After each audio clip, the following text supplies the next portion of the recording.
जय हो जय हो। बोलो परवीन के दिन शादी के बाद रिसेप्शन रहे तो देश विदेश के बहुत लोग आई रहे, लेकिन जब हम गिफ्ट दे रहे हैं धरती पे क्या लेके परवीन भैया तनी में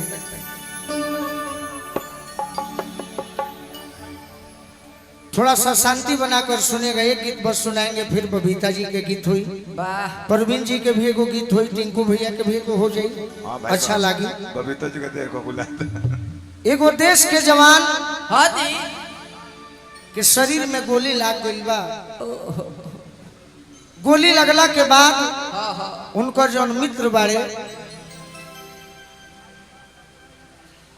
उनकर शरीर के अंग अंग चेक कैले, लास्ट समय बाचल बा तो हमें चिट्ठी लिखल बा कि ये संगतिया जब हमरा घरे जइह उससे पहले जे देश प्रेमी होई, जेकरा गर्व होई कि हम भारत देश के रहने वाले हैं, एगो जोर से जयकारी बोली कि पाकिस्तान तक आवाज चल जाए। बोली भारत माता की जय। देश के जवान के चिट्ठी लिखल बा कि घरे जब जइह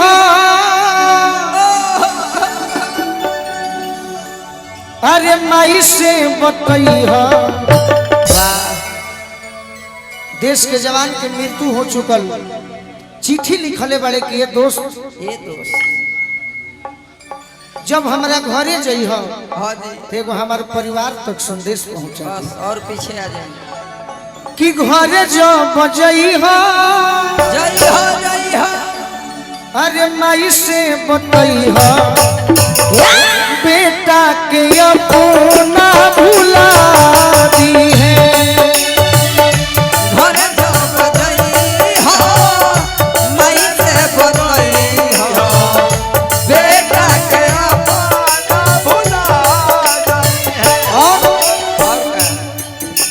वैसन जवान जेकर शादी ठीक हो गई, शादी के अपना बारात सजई है, शादी के अपना बारात सजई है, शादी के अपना बारात सजई है। हमार माई से कह दी हमार शादी ठीक रहे, बाकी माई से कहिए कि अब तो हम दुनिया में रहनी ना। अरे अर्थी हमार सजा दी है, अर्थी हमार सजा। संदेश से आते हैं हमें तड़पाते हैं, चिट्ठी आती है जाते हैं कि घर कब आओगे, घर कब आओगे, तुम बिन ये घर सोना सोना है।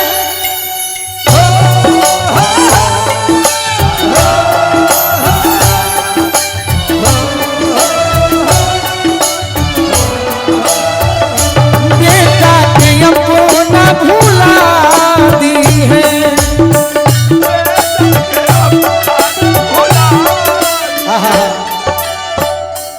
एक एक लाइन मेरे भाई सुनिएगा तो अच्छा लगेगा, क्योंकि हमारी भी एक पहचान बन सकती है आने वाले भविष्य में।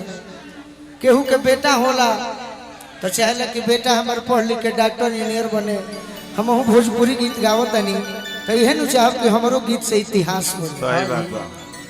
दोस्त लिखले बड़े का हो असरे में बिछल होई, अरे बाबूजी के अखिया खड़ा हुई बहिनिया लेके दुआरे पर रखिया। गार्जियन के बहुत बहुत आशीर्वाद मिलल।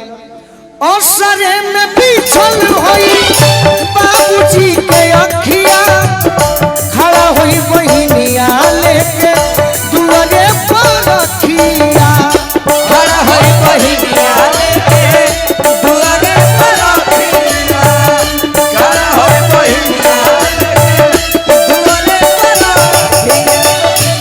देखी कितना अच्छा बात लिखले बड़े जवान।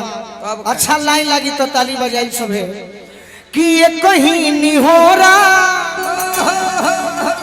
यानी जिससे हमारी शादी ठीक हुई थी हाँ जी उसके हम हो ना पाए नहीं लेकिन एक काम करना मेरे यार, एक कहीं निहोरा अरे बाप कही हमोरा, मोरा मोरा अरे मरल मुहावा धनियों के देखाती है, मरल मुहावा धनियों के देखाती है। शादी के यमुना बारात सजई है, शादी के बारात सजई है, और थी हमार सजाती है, और थी हमार जहाँ डाल डाल पे सोने की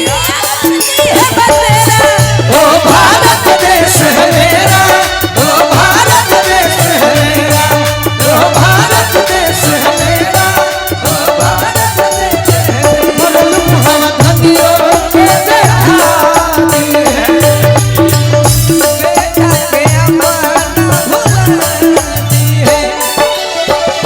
अंत में बबलू भैया के बहुत बहुत आशीर्वाद सहयोग मिलल। क्या बात है माई से कही है कि ये संगतिया हम तो नहीं खिए छोटे बाबा, ना ना छोटे एगो भाई बड़े अरे घरवा में उहवा कही दी हो देखी माई गोलुए के मुहवा, कहती है देखी माई गोलुए के मुहावा, कहती है देखी माई गोलुए के मुहावा।